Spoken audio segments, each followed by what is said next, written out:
Mi nombre es Isabella. Soy una mujer que ha visto pasar 73 inviernos sobre los tejados de España, y mis cabellos son ahora tan blancos como la nieve perpetua que corona los picos de la cordillera Cantábrica. Les narro esta historia desde la quietud de mi hogar, una casa de piedra antigua cuyas paredes han soportado el embate de los vientos más feroces. A menudo escucho decir que la verdadera batalla del hombre se libra en el exterior, en la lucha por el sustento o el honor, en el tajo, el trabajo duro. Pero yo, con la sabiduría que me han dado los años, les aseguro, la paz dentro de tu casa es más importante que la tormenta exterior. El infierno, mis queridos, no tiene puertas de hierro forjado, sino ventanas de madera y barro. Es el silencio que se respira tras la puerta. Mi propio infierno se encendió en Valle Oscuro, un pequeño y olvidado pueblo minero en la provincia de León. Un lugar al que se accede solo por caminos serpenteantes, donde el invierno se instala con una brutalidad que parte la leña antes que el hacha, y donde las vidas se gastan tan rápido como el carbón en las minas. Éramos un pueblo de silencio y labor, aislado por la topografía. La vida allí se regía por el toque de campana de la iglesia a las 6 de la mañana y el ulular del viento al caer la tarde. Yo tenía apenas 15 años, una edad en la que las muchachas de mi generación apenas comenzaban a soñar con romerías, peregrinaciones y bailes de pasodoble en las fiestas patronales, cuando mi madre, doña Clara, fue arrebatada por esa implacable enfermedad que pudre los pulmones. La tuberculosis en aquellos años y en aquellos parajes rurales era una sentencia sin apelación, un destino tan inevitable como el ciclo de la lluvia y la sequía. En Valle Oscuro, si te enfermabas gravemente, solo te quedaba encomendarte a la Virgen de Covadonga, pues un médico competente y con medicinas eficaces era un lujo de la nobleza en León capital. Mi madre se consumió lentamente, pero su dulzura no menguó. Ella y yo estábamos cosidas por el mismo hilo, éramos uña y carne, como dicen los asturianos, inseparables. Ella siempre me alentó a estudiar, a pesar de que la escuela estaba a una hora de camino, que a menudo recorría descalza para no gastar mis únicos zapatos de cuero, pues el saber es la única herencia que nadie te puede robar, me repetía. Ella guardaba celosamente las pocas pesetas que obtenía de vender dulce de leche en la plaza para comprar mis cuadernos y lápices. Mi padre, don Ramiro, era el respetado capataz de la mina. Un hombre de figura imponente, con las manos ásperas por el trabajo en la roca y la conciencia, aparentemente, limpia. Todos los domingos iba a misa, saludaba a la gente en la plaza y su palabra, para la mayoría, era ley. Pero ese respeto era una fachada pulida con temor y una reputación construida sobre el silencio y la opresión sutil. Nuestra casa era la típica construcción minera, 3 habitaciones de adobe, suelo de tierra pisonada y una chimenea de leña que dejaba hollín en todas las paredes, dándoles un tono perenne de luto. Solo teníamos un espejo agrietado que mi madre había recibido como regalo de bodas, un reflejo roto de una vida que pronto se rompería del todo. Era poco, pero era nuestro hogar humilde, nido dulce. La muerte de doña Clara llegó con las primeras nieblas densas de septiembre. Lloró tanto en el pueblo ese día que parecía que las propias montañas cantábricas se deshacían en pena, enviando una lluvia fina y constante que calaba hasta los huesos. El velatorio se hizo en casa, como era costumbre. Los vecinos trajeron vino, empanadas, pasteles salados, y esas palabras de consuelo que consuelan tan poco. Las velas alrededor del ataúd de pino, sencillo y sin adornos, proyectaban sombras danzantes en las paredes tiznadas de humo, un danzar macabro que nunca olvidé. Yo me sentía vacía, mi garganta anudada.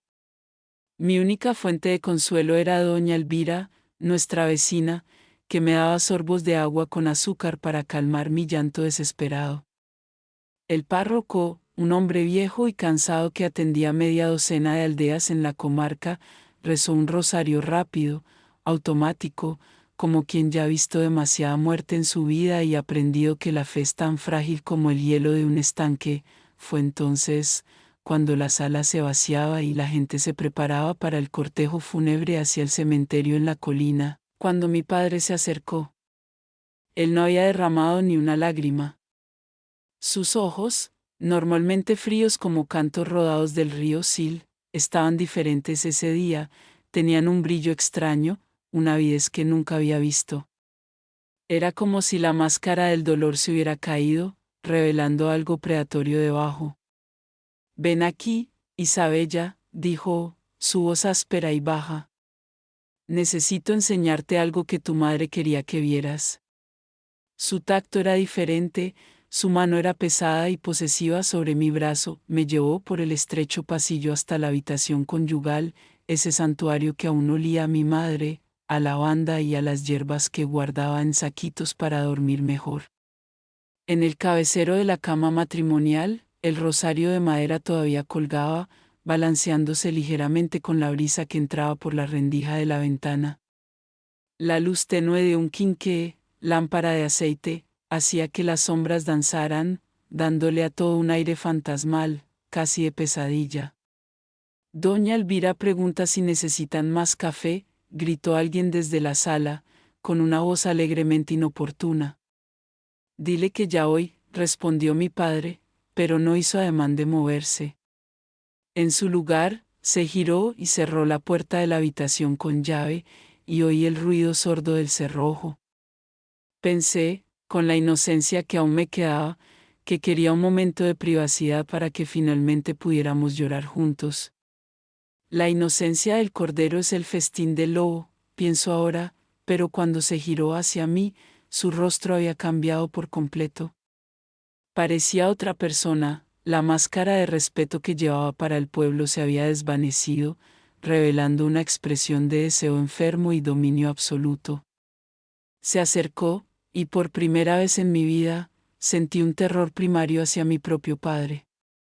Ahora que tu madre ha muerto, dijo con una voz que no parecía suya, hueca y profunda, vas a ocupar su lugar, en todo. Su aliento olía a vino de mala calidad, a pesar de que solo había bebido café con los vecinos, al principio, seguí sin entender. Pensé que hablaba de las tareas de la casa, de cocinar cocido, guiso, o de lavar la ropa, cosas que ya hacía. Pero él se dirigió al viejo baúl que mi madre custodiaba con celo, donde guardaba sus tesoros más preciados. Lo abrió y de ahí sacó el vestido de novia de mi madre, un tesoro familiar de encaje que solo se usaba para la foto de bodas y los aniversarios especiales. Quiero que te pongas esto ahora, ordenó, arrojando la tela amarillenta sobre la cama. Quiero verte en esto. Pero, papá, es el vestido de mamá. No puedo.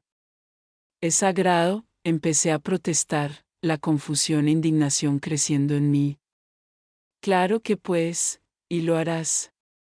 De ahora en adelante, tú eres la mujer de esta casa, dijo, y en esas palabras no había amor paternal, solo posesión.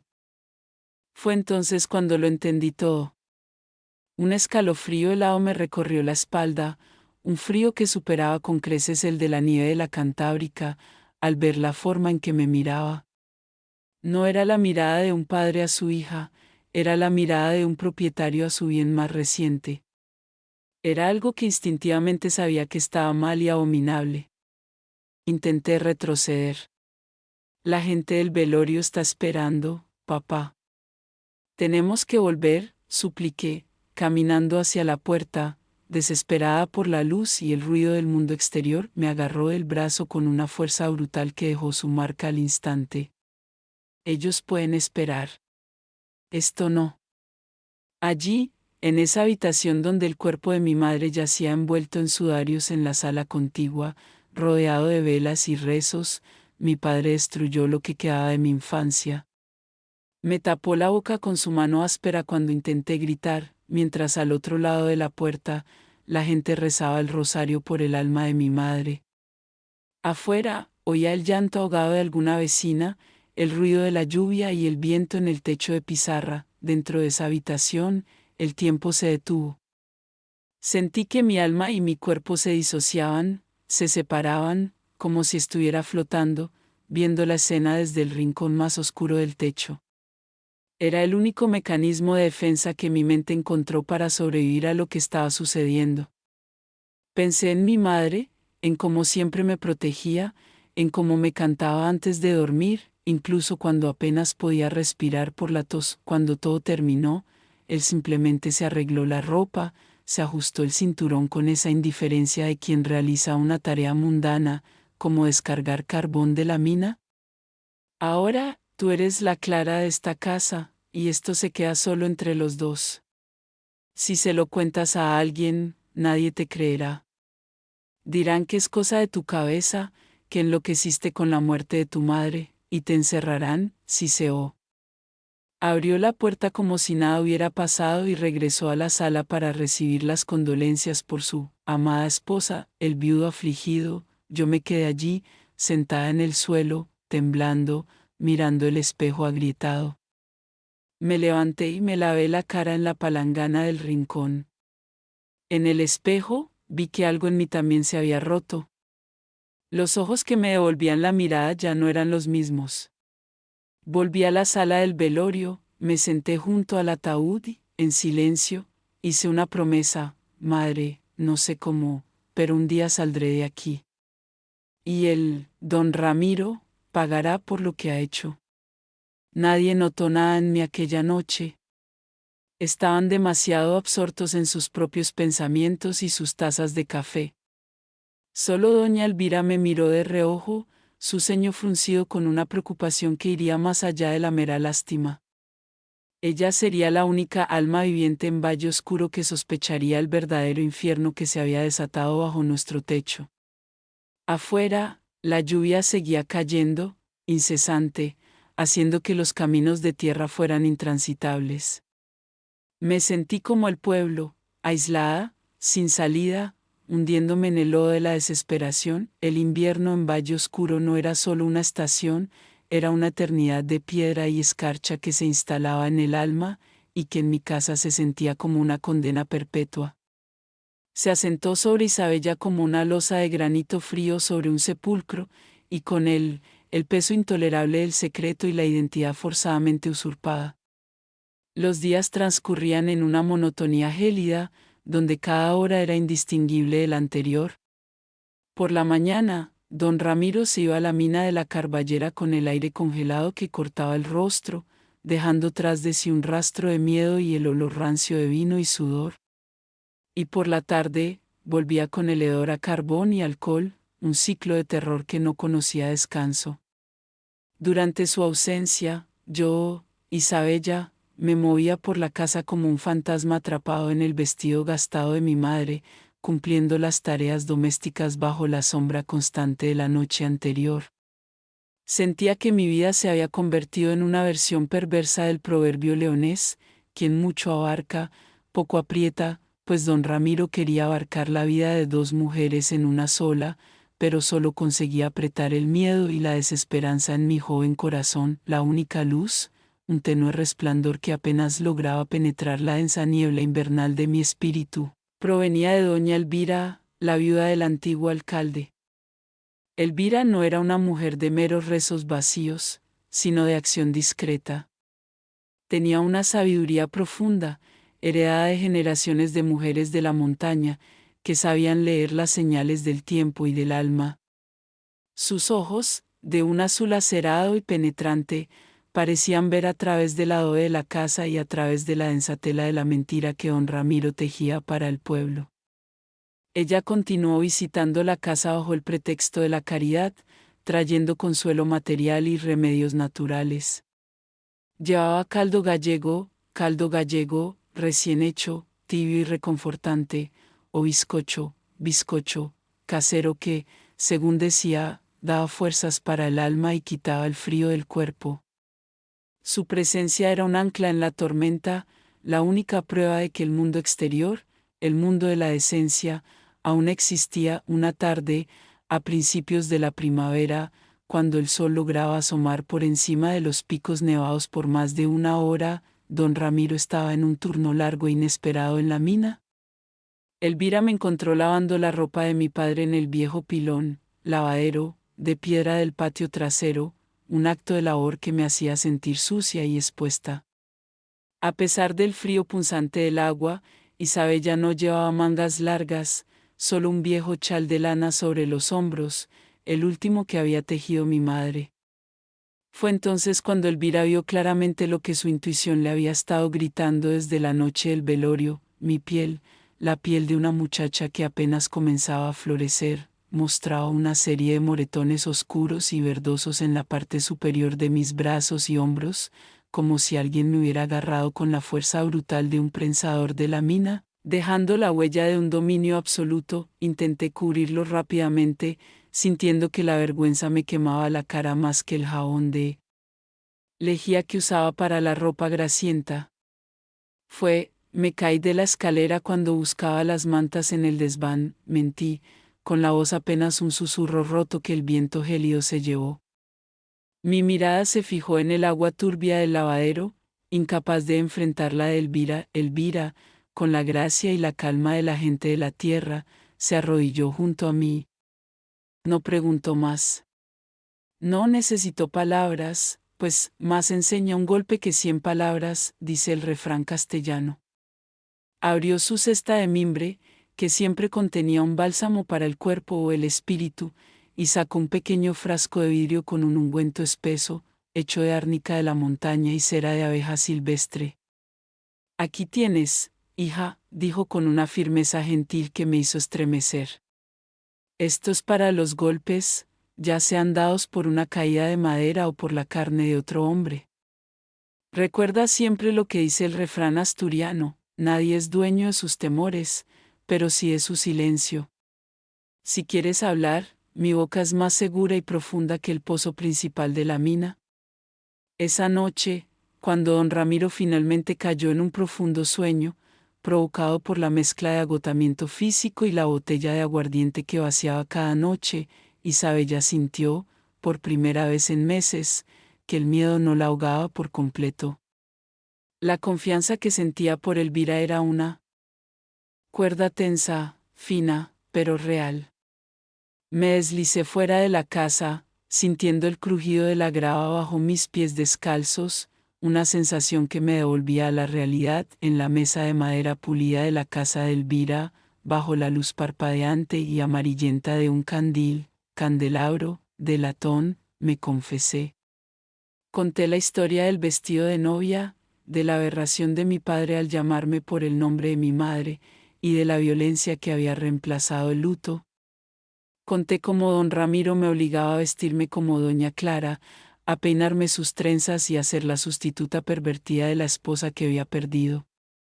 Sentí que las palabras salían de mi boca como las piedras que caen de un acantilado, liberando una presión que me estaba matando. Doña Elvira escuchó cada palabra con el rostro impasible y fuerte de una montaña expuesta al clima. Solo sus ojos, que se llenaron de lágrimas de rabia y dolor contenido, traicionaban sus emociones.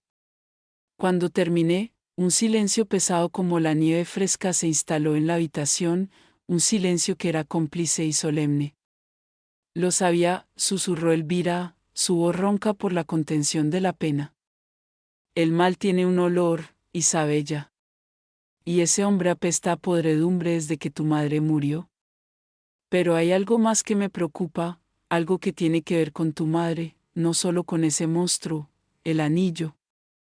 Elvira explicó que, según la tradición leonesa, el anillo de bodas de la madre no era solo una joya sentimental, era un símbolo sagrado, la prueba tangible de la dote y la única seguridad financiera de la hija. Doña Clara había heredado una pequeña fortuna en pesetas de su abuela y había invertido ese capital en la cooperativa minera del pueblo, utilizando el anillo como una especie de garantía moral y financiera. Era la herencia de Isabella, su único billete potencial de escape si las cosas se ponían difíciles.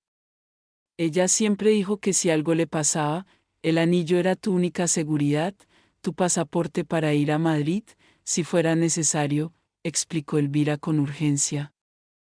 Es un anillo con un grabado especial, la rara flor de Elbais, estrella de nieve, que solo crece en las altitudes más altas. Lo busqué por tu casa cuando te dejaba el guiso, pero no está. ¿Tu padre te lo dio?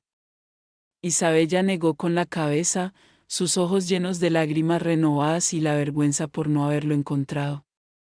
Desde la muerte de mi madre, he hurgado en secreto en todos los rincones, en todas las cajas de madera, pero el anillo no aparece. El que esconde, su mal teme, pensó Isabella con amargura.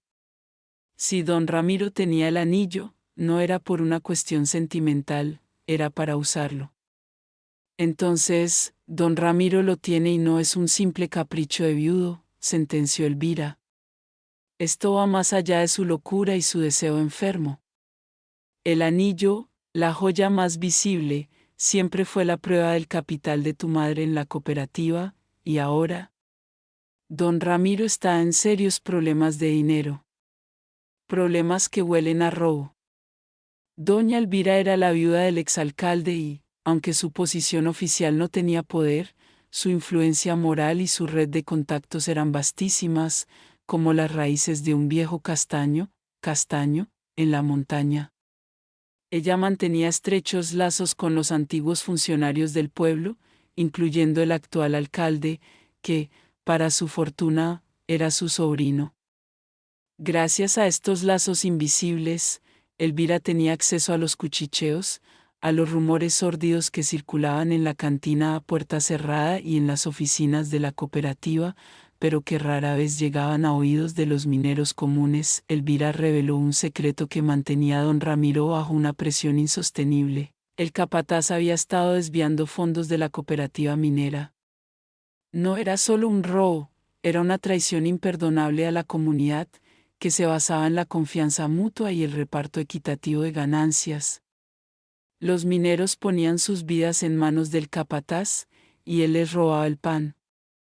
La Administración de Minas de León ya había enviado cartas discretas, cargadas de jerga legal, y pronto, la sombra alargada de los inspectores caería sobre Valle Oscuro.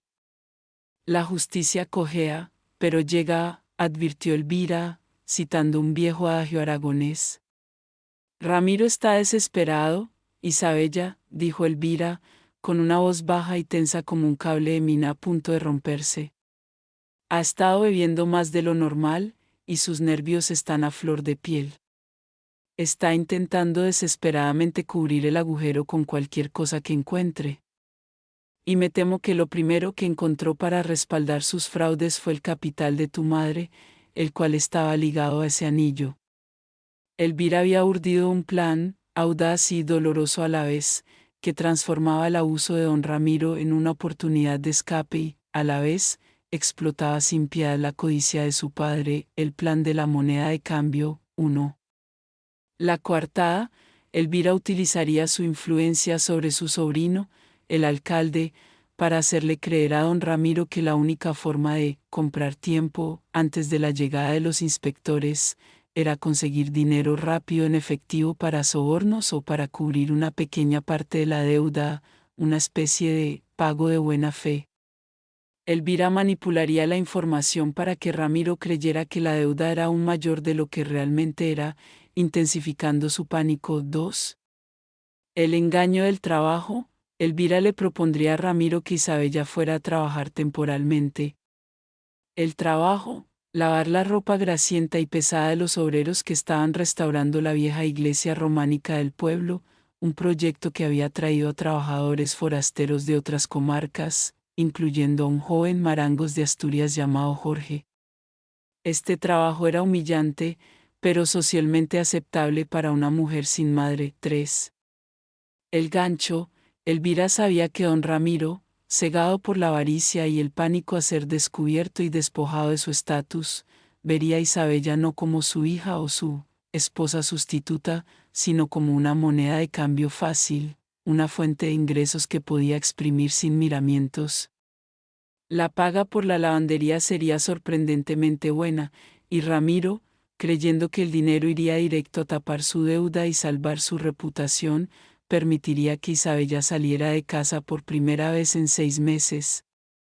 Es asqueroso, dijo Elvira, su voz cargada de rabia justa. Pero el dinero no tiene parientes, ni siquiera para él. Vamos a usar su propio vicio contra él, Isabella. Él cree que te está enviando a trabajar para salvar su pellejo y para su propio beneficio personal. Pero en realidad, te está dando la llave dorada para escapar. Isabella sintió náuseas. Tener que salir de su infierno con el permiso de su padre, sabiendo que él pensaba que la estaba explotando por dinero, era una humillación que se sumaba a su dolor. Pero era la única grieta viable en el muro de piedra que la encerraba. A río revuelto, ganancia de pescadores, pensó, repitiendo el dicho popular que Elvira le había inculcado. Ella sería la pescadora. En las aguas turbulentas de la avaricia de su padre. La fuga no sería solo por la supervivencia, sino por la justicia y la recuperación de su ser. ¿Y Jorge?, preguntó Isabella, recordando al joven Marangos cuyo nombre había escuchado murmurar a su padre con desdén.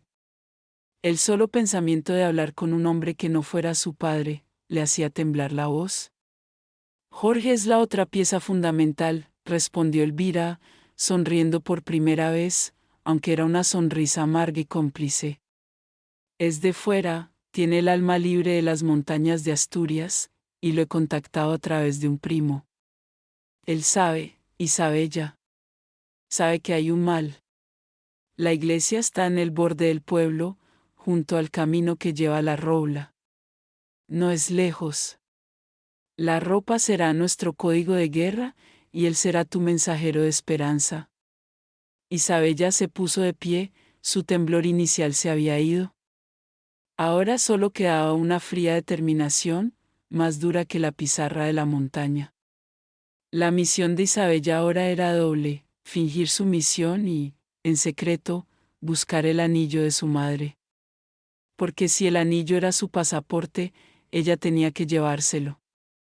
Tenía que recuperar lo único que su madre le había dejado antes de morir, la última pieza de su dignidad. Elvira le dio un fuerte abrazo, un abrazo maternal, cargado de la sabiduría de la tierra.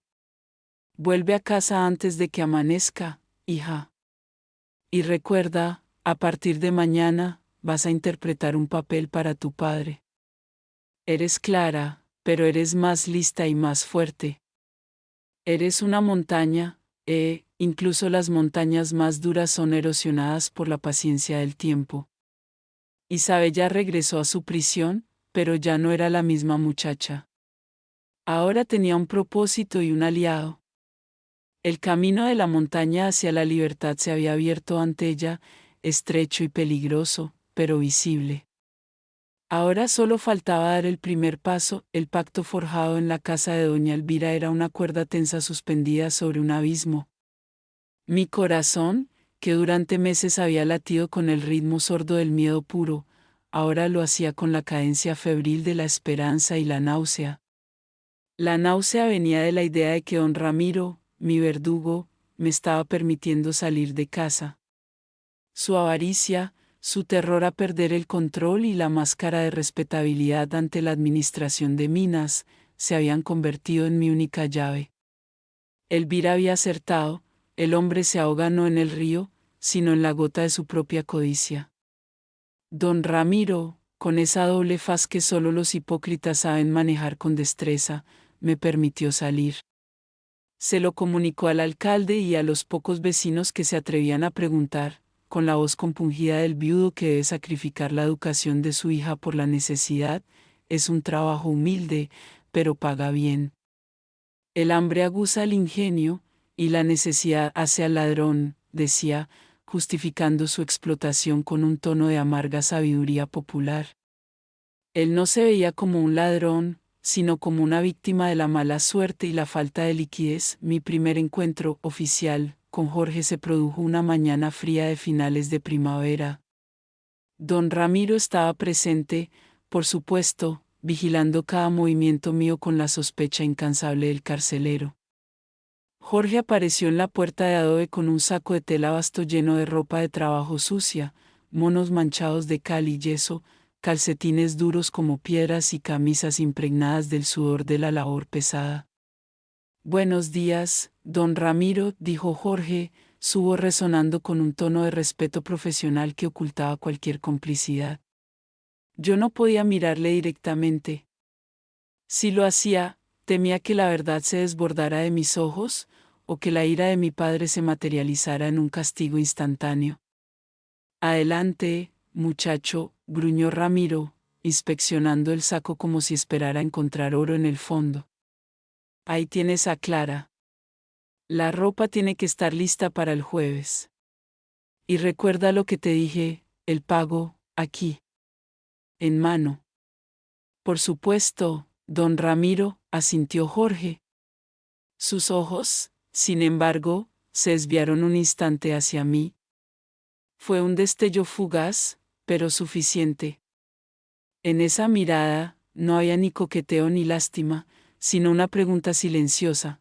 ¿Estás lista? Mi vida cambió drásticamente, aunque seguía confinada al perímetro de la casa. Mi nuevo calvario era el pilón de piedra del patio trasero. ¿Lavar esa ropa era un trabajo agotador? La grasa de las manos de los obreros, el olor a tabaco y la mezcla de barro y polvo eran difíciles de quitar. Mis manos se agrietaban y sangraban a causa de los jabones fuertes y el agua helada, pero cada movimiento de mis brazos era un acto de rebelión. La mano que trabaja, la fortuna guía. Y en medio de este sudor y dolor, floreció nuestra comunicación secreta. Jorge era asturiano, y yo no había notado que mi padre, originario de León, no entendía bien el bable, el dialecto asturiano. Jorge, inteligentemente, había escrito sus notas no en castellano normativo, sino en bable, utilizando modismos y frases locales. Yo, que había estudiado con ahínco antes de que mi padre me lo prohibiera, lograba descifrar los mensajes. El primer mensaje lo encontré cosido al interior de un puño de camisa, una costura hecha a mano para pasar desapercibida. Decía, la collá, Elvira, ¿tien les llaves del camín? Calentura. La colina barra diagonal paso, Elvira, tiene las llaves del camino. Calma barra diagonal fiebre. Esto me confirmaba que Elvira y él estaban en contacto, y que la calentura se refería a la prisa o la necesidad de actuar. La entrega del dinero era el momento más delicado. Don Ramiro siempre insistía en estar presente, pero Jorge tenía una técnica sutil para distraerle. En una ocasión, mientras Ramiro contaba las pesetas, Jorge le preguntó con falsa ingenuidad sobre el estado de la veta de carbón de los Cuerros, un tema tabú en el pueblo por la mala calidad del mineral y las disputas con la administración. Ramiro, inflado por su supuesta autoridad y el deseo de quejarse, se embarcó en una diatriba de 5 minutos, dándole a Jorge el tiempo suficiente para deslizar un pequeño paquete. Este paquete no contenía más ropa sucia. Contenía algo invaluable, dinero y una nota más larga. El dinero era el extra que Elvira ponía de su propio bolsillo y que Jorge disimulaba como un incentivo por la buena calidad de la colada. Yo no tocaba ni una peseta del pago oficial, que iba directo al bolsillo de mi padre, pero el dinero de Elvira era el mío. Lo guardaba escondido en el falso fondo de una caja de cerillas que enterré bajo la tierra del gallinero. La nota de ese día era crucial. Estaba escrita en un pequeño trozo de papel de estraza, el mismo que usaban en la tienda de abarrotes, y detallaba la primera parte del plan de fuga. Decía, la mina saca mañana la carguera a les 4. La colada va a dir col burro a por el carbón. Dexaremos una señana fonte de la plaza. Si ves el reveso, chal, vermello en el árbol, ta dispuesta. Nan fales ningún día. Cuerre como eleven a una montaña. Vémonos nel cruce de la roula. La mina saca mañana el cargamento a las 4. Elvira irá con el burro por el carbón. Dejaremos una señal en la fuente de la plaza. Si ves el chal rojo en el árbol, está dispuesta.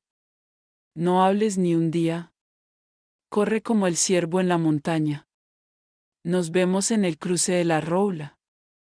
Mi corazón latió con una furia descontrolada. El plan no solo era arriesgado, sino que se basaba en la completa sincronización de tres personas que apenas podían hablar. Pero el detalle de que Elvira iría a recoger carbón, una actividad cotidiana que no levantaría sospechas, era brillante. El problema era que el plan especificaba mañana. Esto significaba que tenía solo unas horas para hacer el movimiento más importante de todos, encontrar el anillo de mi madre. Elvira tenía razón, necesitaba ese anillo. No solo por el valor monetario y la herencia, sino porque representaba la última conexión tangible con mi madre y la prueba de la deuda de mi padre. Sin el anillo, yo sería solo una fugitiva; con él, llevaría la justicia a cuestas, sabía dónde buscar, el lugar que don Ramiro vigilaba con más celo.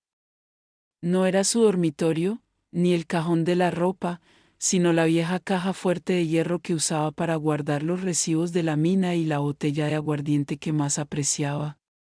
La caja fuerte estaba oculta tras un ladrillo suelto en la chimenea de la sala de estar. Pasé la noche en vela, fingiendo dormir en mi petate, estera de esparto, mientras escuchaba los ronquidos pesados de don Ramiro desde su habitación. La casa era un laberinto de sombras y silencio. Cuando el reloj de la iglesia marcó las 2 de la mañana, y los ronquidos de mi padre se hicieron profundos y regulares, me levanté. La chimenea estaba fría. Con el corazón en la garganta, utilicé la punta oxidada de una tenaza, pinzas, de la cocina para hacer palanca en el ladrillo suelto. Me llevó 10 minutos agónicos, cada raspado de metal contra piedra sonando como un trueno en el silencio de la noche. Finalmente, el ladrillo cedió. Detrás, la caja fuerte de hierro, pequeña y negra. No tenía llave, solo un dial rudimentario que Ramiro giraba con una combinación que solo él conocía. Me derrumbé en el suelo. No había forma de abrirla. La voluntad de Dios es como la montaña, no la mueve ni el viento. Parecía que la voluntad de don Ramiro era igual de inquebrantable. El anillo estaba atrapado, y yo, sin la llave de su secreto, también lo estaba. El terror me inmovilizó. El miedo a don Ramiro, que antes era un dolor punzante, se convirtió en una parálisis total al ver la pequeña caja fuerte. El anillo de doña Clara, mi única herencia tangible, mi pasaporte moral, estaba atrapado detrás de un dial de combinación. Sentada en el suelo frío junto a la chimenea, sentí que la sabiduría popular se estrellaba contra la realidad. De nada vale correr si no se tiene dónde esconder. Sin el anillo, yo sería solo una fugitiva más, sin nada que me legitimara. La desesperación me empujó a buscar una herramienta. Recorrí la cocina en la oscuridad, moviéndome con la lentitud de un animal herido. En el cajón de los cubiertos, encontré un viejo y pesado cuchillo de caza que don Ramiro usaba para despiezar la carne de jabalí. Era tosco y tenía el mango de madera tallada. Regresé a la sala. Con el cuchillo, empecé a golpear la caja fuerte, primero con suavidad, luego con una furia silenciosa que liberaba la frustración de los últimos 6 meses. El sonido metálico resonaba en el silencio de la casa, y cada golpe me hacía temblar, temerosa de despertar a don Ramiro. El que por su gusto muere, la muerte le sabe a gloria, me dije, dispuesta a arriesgarlo todo. Tras varios minutos inútiles de golpear el duro hierro, me di cuenta de que era una locura.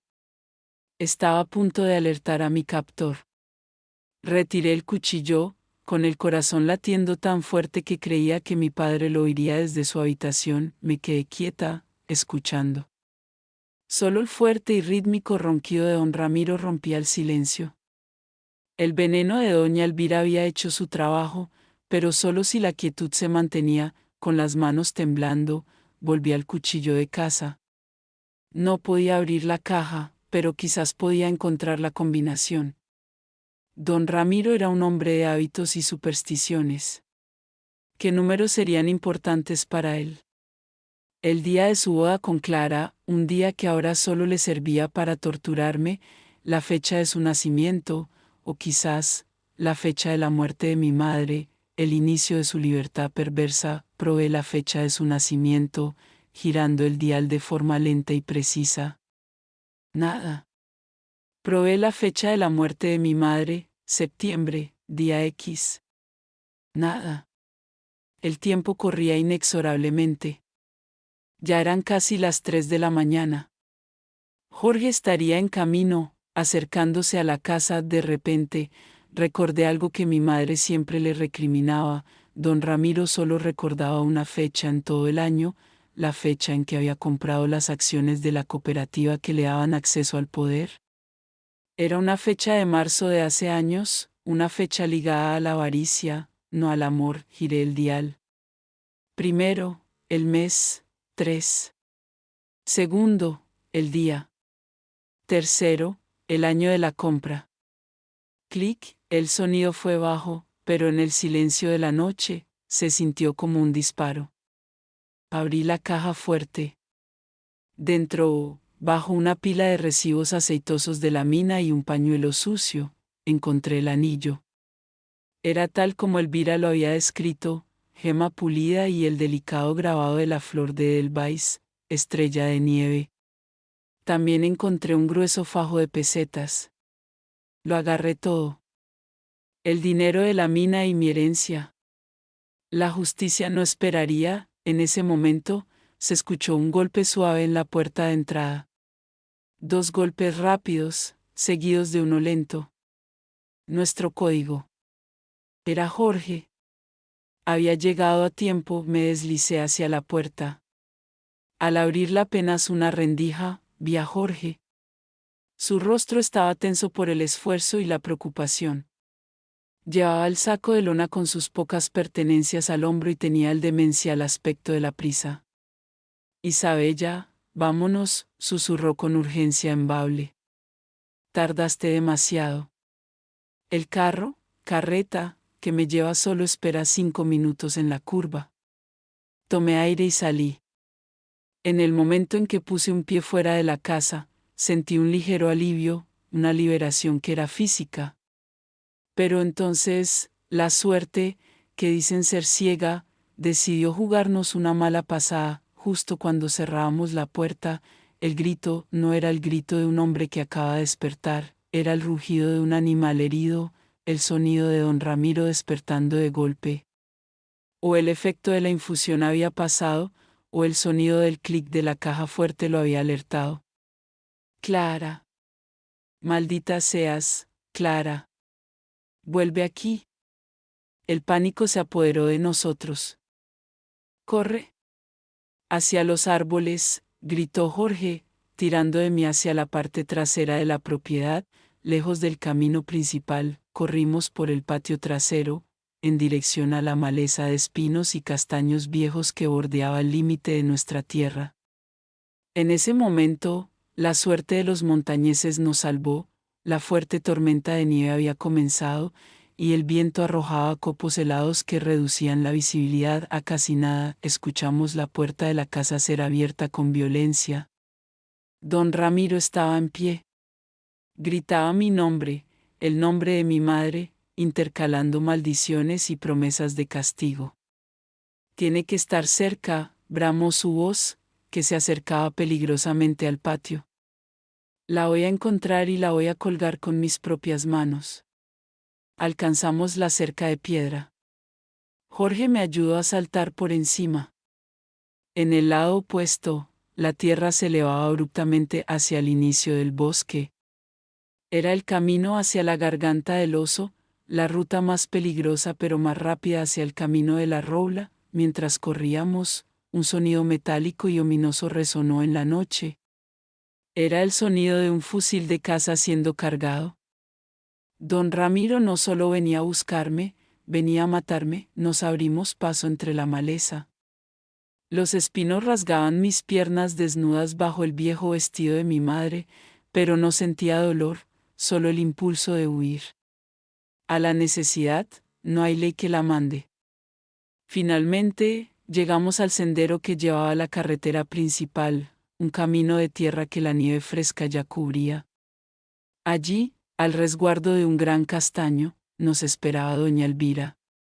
No estaba sola. Había una vieja carreta tirada por un burro, y sobre el burro, un montón de sacos que simulaban ser carbón de la mina. ¡Rápido! Dentro, gritó Elvira, sus ojos anchos de terror. Nos metimos en la carreta. Elvira azotó al burro con el látigo, y la carreta comenzó a moverse. Detrás de nosotros, en la oscuridad, oímos el grito final y desesperado de don Ramiro, seguido por el sonido de un disparo que se perdió entre los árboles. La bala falló, pero su eco confirmó la seriedad de su intención. El Valle Oscuro nos había liberado, pero al precio de una vida entera de terror y la amenaza de muerte inminente. La carreta de doña Elvira se lanzó a la oscuridad de la noche.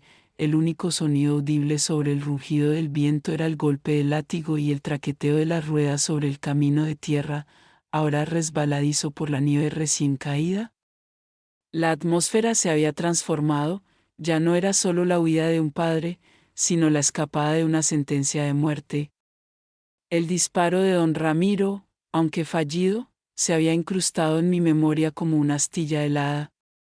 Gato escaldado, del agua fría huye, pensaba, y ahora huía de todo lo que representaba el Valle Oscuro. Nos escondimos bajo los sacos de lona y carbón. El olor a tierra mojada y mineral era fuerte, pero acogedor, era el olor de la coartada. Yo me aferraba al pequeño paquete que contenía el anillo de Elvais y el dinero robado de la caja fuerte.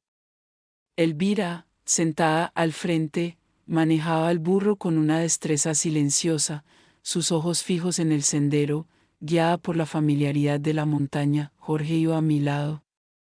Su presencia, fuerte y tranquila, era el único bálsamo para mi terror. «Estás a salvo, Isabella», susurró, protegiéndome del viento con su cuerpo.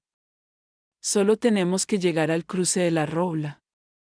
Ahí está el autobús». Pero la montaña tenía otros planes. A medida que ascendíamos hacia el desfiladero que conectaba Valle Oscuro con la carretera principal, la tormenta, que había sido solo un aviso, se transformó en un vendaval feroz. La nieve caía tan densamente que el burro comenzó a resbalar. El viento aullaba, un gemido espectral que prometía desastres. «La senda está helada», gritó Elvira, luchando por mantener el control de las riendas. «A mal tiempo, buena cara, pero esta cara está congelada». Elvira detuvo la carreta en el punto más angosto de la subida, justo donde el camino se abría a un acantilado de roca. Debíamos descender a pie por un sendero auxiliar, un camino de cabras que acortaba la distancia hasta el cruce de la Robla, pero que era casi intransitable bajo estas condiciones. «No podemos llevar la carreta más allá», sentenció Elvira. «Ramiro no nos encontrará aquí por la nieve.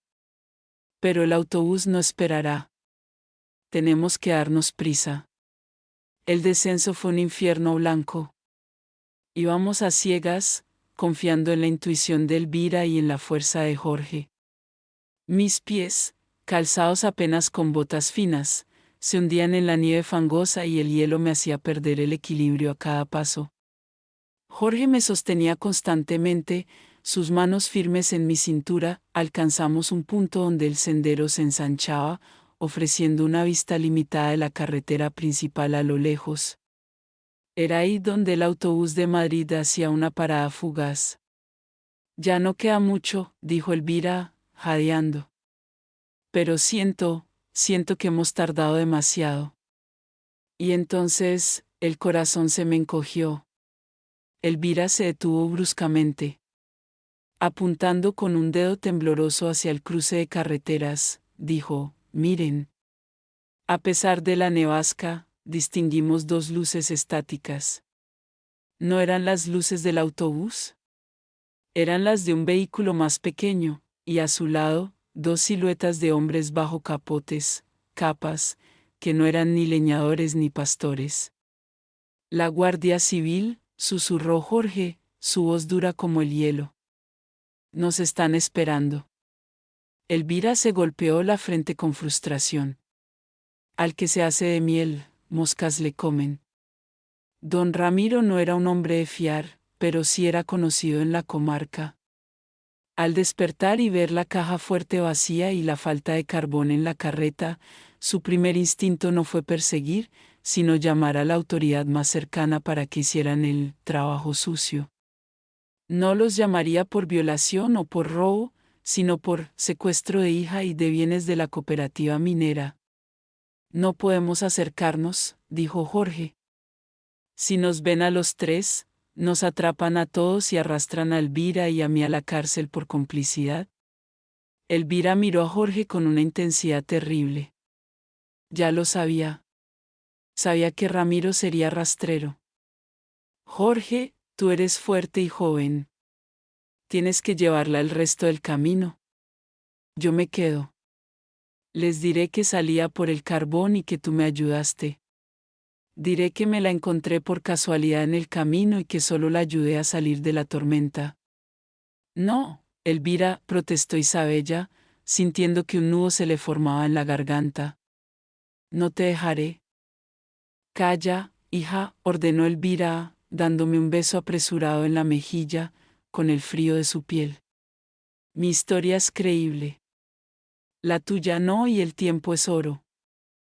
El autobús pasará en 10 minutos. Vete. Pero Jorge negó con la cabeza. No, Elvira. Tienes una vida aquí, una reputación. Yo no. Soy un forastero.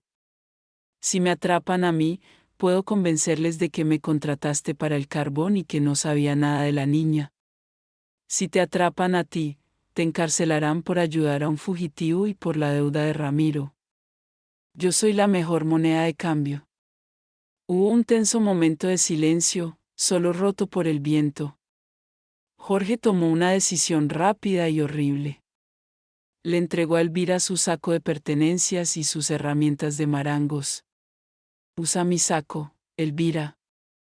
Dirás que me fui al primer pueblo por la tormenta, dijo Jorge, sus ojos fijos en Isabella.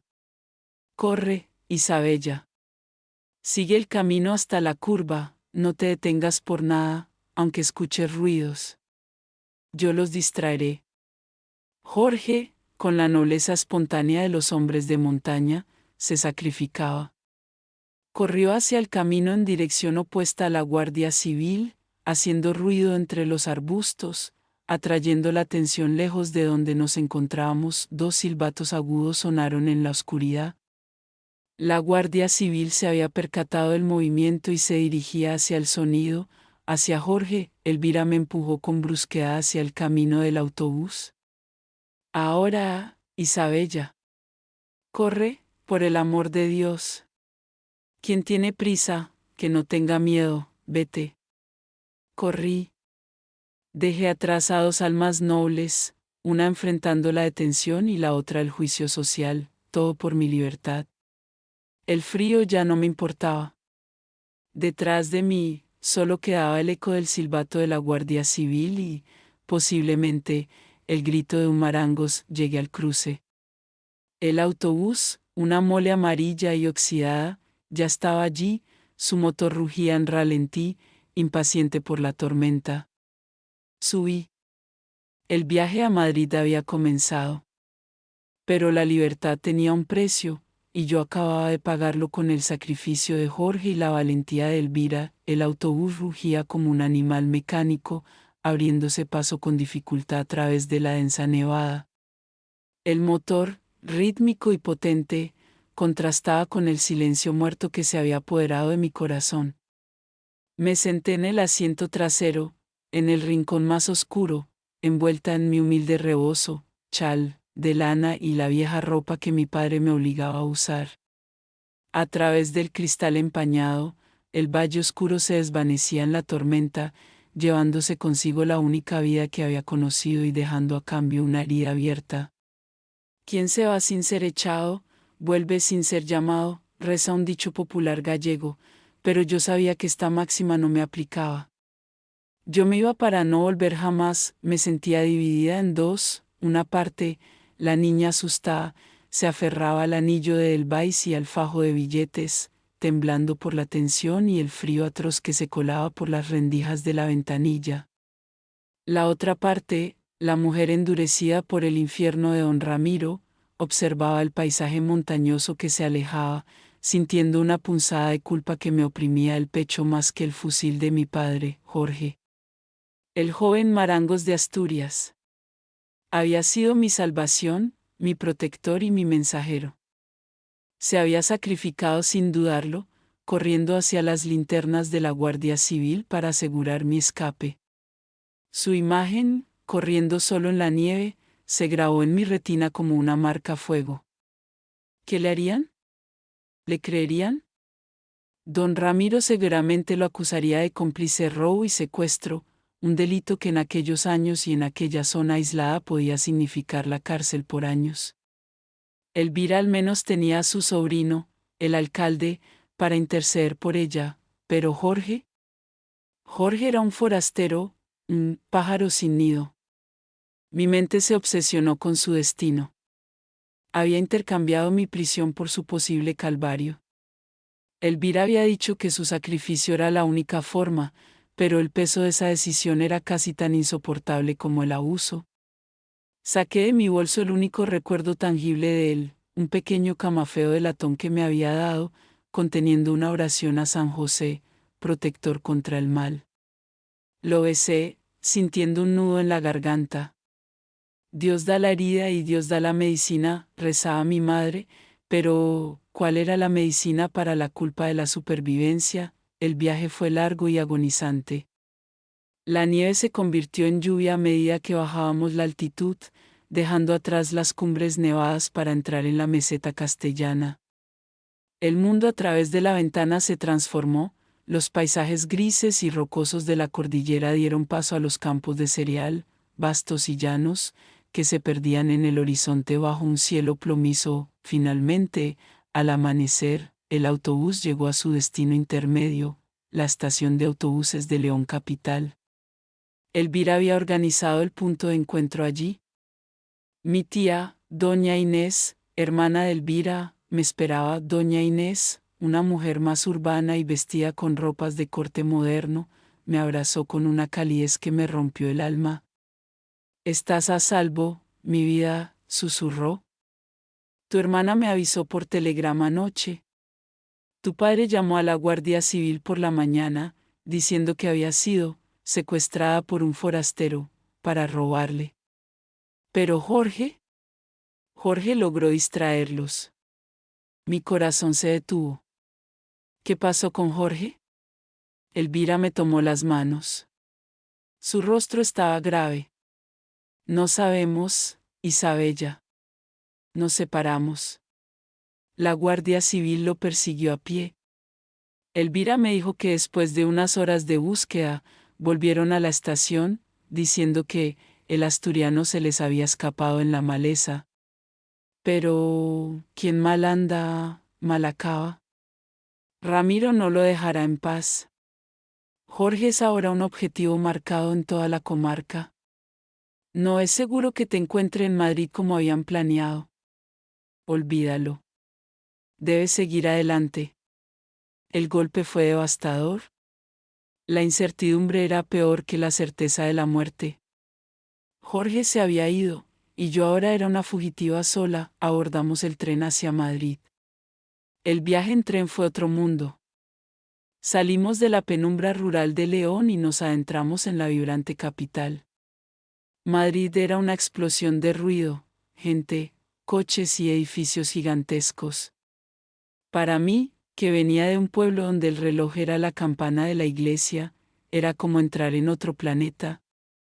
La gente vestía con colores vivos, las mujeres no llevaban rebozo y se movían con una prisa que me mareaba. El apartamento de doña Inés estaba en el viejo barrio de Chamberí, pequeño pero lleno de luz eléctrica y agua corriente, lujos que en Valle Oscuro solo existían en sueños. «Aquí estás segura», me aseguró doña Inés. «En Madrid, el pez grande se come al chico, y tú, aquí, eres demasiado pequeña para que tu padre te encuentre en esta inmensidad». Pero la libertad que había ganado tenía un sabor amargo. Me había liberado del infierno de don Ramiro, pero ahora estaba atrapada por la incertidumbre del destino de Jorge y la implacable soledad de la gran ciudad. La vida me había dado una segunda oportunidad, pero el recuerdo de la nieve y el sacrificio de Jorge me ataba al norte. Quien mucho espera, desespera, y yo solo podía esperar la noticia de su paradero. Madrid no era una ciudad, era un laberinto de piedra, asfalto y ruido incesante. Para mí, que venía del silencio opresivo del valle oscuro, la capital era un asalto constante a los sentidos. El aire, denso y cargado del olor a gasolina y fritura, me quemaba los pulmones, tan acostumbrados al aire fino y helado de la cordillera. Pueblo chico, infierno grande, ciudad grande, infierno chico, decían, y yo sentía que en Madrid mi infierno, aunque más pequeño y diluido, era infinitamente más solitario. Mi tía, doña Inés, vivía en un modesto pero elegante apartamento en Chamberí, un barrio donde las casas tenían balcones de hierro forjado y las porteras, conserjes, lo sabían todo sobre todos. Doña Inés, que había dejado el campo de León muchos años antes para trabajar en el servicio doméstico, me acogió con la ternura pragmática de las mujeres de esa época. Me dio ropa limpia, me cortó el cabello largo que don Ramiro me obligaba a llevar trenzado, y me dio un nombre nuevo, Ana. Aquí eres Ana, sobrina. Isabella está muerta y enterrada en las montañas. Nunca digas tu verdadero nombre, ni de dónde vienes.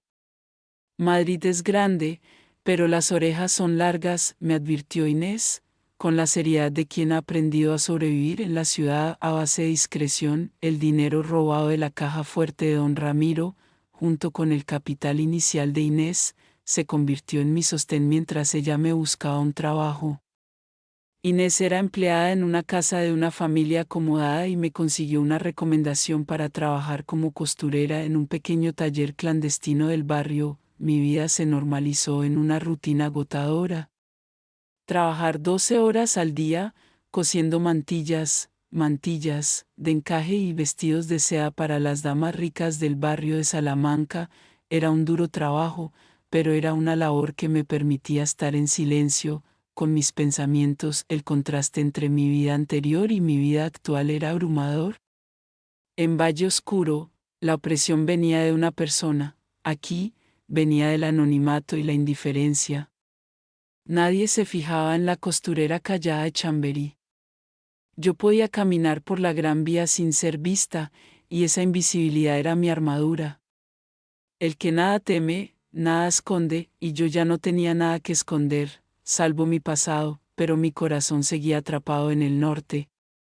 La incertidumbre sobre Jorge me atormentaba día y noche. ¿Había logrado ir a la Guardia Civil? ¿O lo habían capturado y languidecía en una celda de piedra, castigado por mi libertad? No podía preguntar.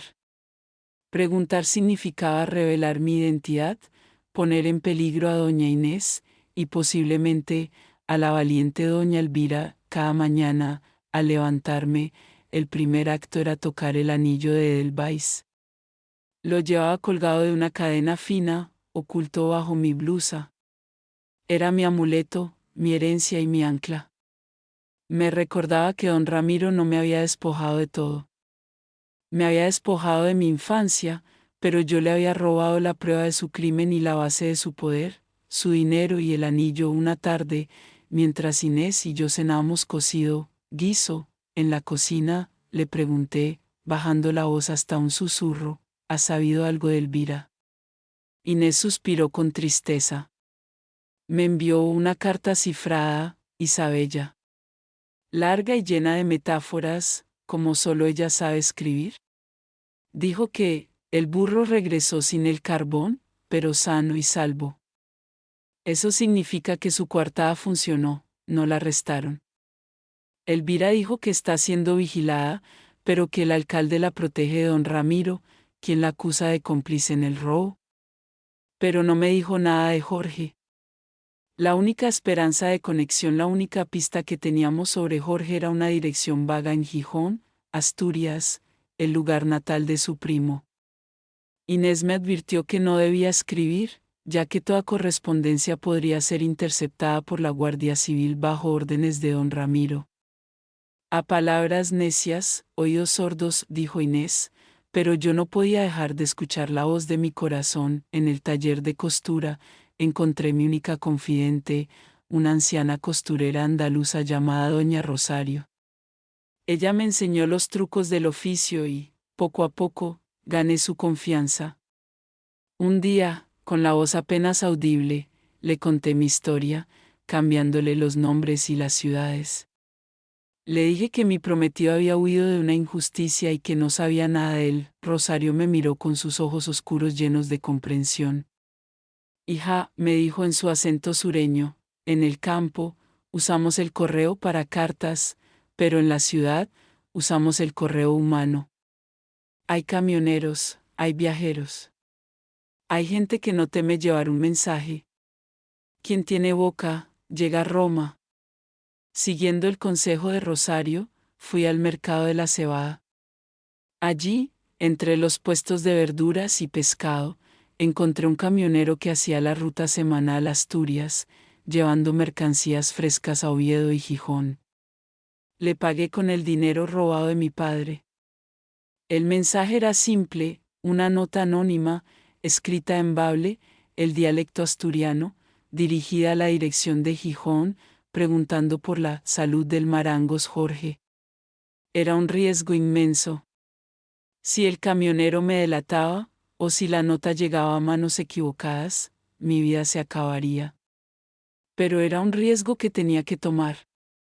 La fe es la certeza de lo que se espera, la convicción de lo que no se ve. Yo tenía fe en que Jorge estaba vivo. Días después, el camionero regresó. Me buscó discretamente en el mercado. En mi mano, deslizó un papel doblado. Estaba escrito a mano, en el mismo dialecto que Jorge usaba. Solo contenía 4 palabras: la mar non tien llaves. El mensaje críptico de Jorge, la mar non tien llaves, el mar no tiene llaves, fue mi única medicina y mi única pista.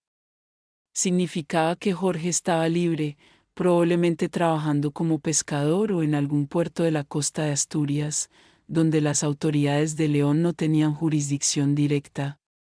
No podía contactarlo, pero su libertad era mi liberación final.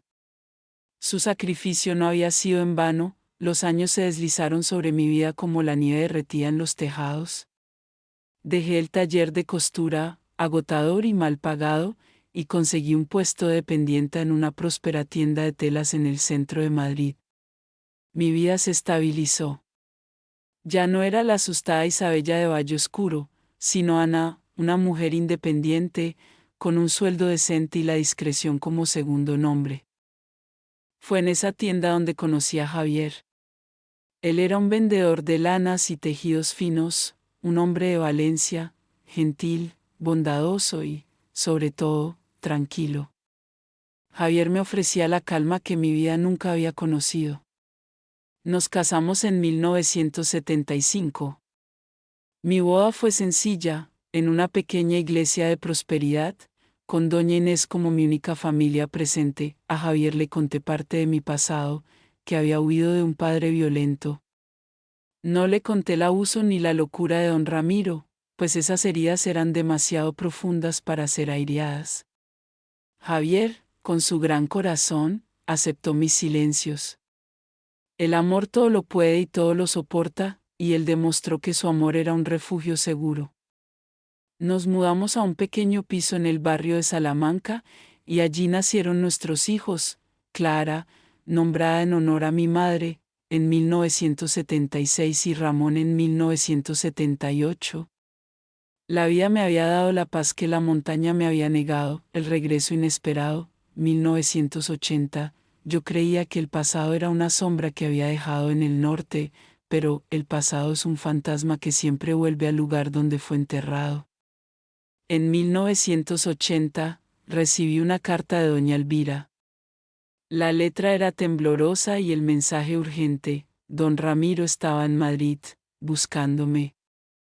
Había perdido el trabajo en la mina, la administración finalmente había descubierto su fraude, aunque el anillo seguía siendo la pieza faltante, y su rabia y alcoholismo habían empeorado. Algún viajero de valle oscuro lo había visto cerca de la tienda de telas y le había dado mi pista. El miedo me golpeó con la fuerza del viento invernal que había dejado atrás. Volví a ser Isabella. Dejé el trabajo y me encerré en casa, viviendo con el terror constante de que la puerta sonara, y un domingo por la mañana, cuando Javier había salido al mercado con los niños, sucedió. El timbre sonó. Miré por la mirilla. Era el don Ramiro, más flaco, envejecido, con el rostro marcado por la bebida y la desesperación. Pero sus ojos seguían siendo los mismos, llenos de esa posesión de mente. Toqué el anillo bajo mi blusa, y el frío metal me dio la fuerza. No abrí, él golpeó la puerta, gritando, Clara. Soy tu padre. Una hija ingrata. Vuelve a casa. Un vecino, asustado por los gritos, llamó a la policía. Vi por la ventana como 2 agentes de la policía madrileña se llevaban a mi padre, acusado de alteración del orden público. Pensé que el problema había terminado, me equivoqué. Días después, volvió a aparecer cerca de mi casa, acechando. Javier finalmente lo enfrentó. Don Ramiro, borracho y furioso, intentó agredir a mi esposo. Fue entonces cuando Javier, que creía en la justicia, llamó a la policía. Esa noche, Javier me tomó de la mano y me dijo, Ana, esto tiene que terminar. No viviremos con miedo por un fantasma. Vamos a la comisaría, y cuentas todo. La verdad, aunque duela, alivia. Al día siguiente, fui a la comisaría central. Me senté y conté la historia completa. El vestido, el nombre robado, la violencia, la caja fuerte, el anillo. El comandante, un hombre de rostro duro, escuchó en silencio. Me dijo que mi declaración, junto con la evidencia de las deudas mineras de don Ramiro que Elvira había enviado por correo certificado años atrás, era suficiente para detenerlo bajo cargos de fraude, alteración del orden público y posible abuso. Salí de la comisaría con una extraña ligereza. El peso del secreto se había ido. No había desaparecido por completo, pero era soportable. 2 días después, el teléfono sonó. Era la comisaría. Don Ramiro había sido encontrado muerto en su celda. Se había ahorcado con su propio cinturón. No sentí alegría ni venganza. Sentí un vacío profundo, el fin de una era. No fui al entierro. Pero esa noche, mirando las estrellas sobre Madrid, pensé en la niña Isabella que había huido de la nieve, en la mujer Clara que mi padre había querido crear, y en la mujer Ana que Javier había amado. Había sobrevivido. Epílogo tardo. Javier murió de un ataque al corazón en 2005. Yo enviudé, y luego me convertí en abuela. La vida siguió su curso, como el río que doña Elvira había prometido. Nunca volví al Valle Oscuro. Doña Elvira, hasta que murió en 1990, me escribió. De que la iglesia que Jorge ayudó a construir seguía allí. En cuanto a Jorge, mi hija Clara, adulta veinteañera, investigó. Descubrió que en 1969, poco después de que me mandara aquel mensaje, un autobús volcó en el norte. Hubo muchas bajas, muchas de ellas forasteras. No se sabe. La mar no tiene llaves y la mar no tiene memoria. Jorge, el Marangos de Asturias, sigue siendo un misterio. Hoy, a mis 73 años, cuento esta historia. Es dolorosa, sí, pero también es una historia de triunfo y una historia de victoria. El que no se arriesga, no gana. Yo asumí el riesgo y triunfé.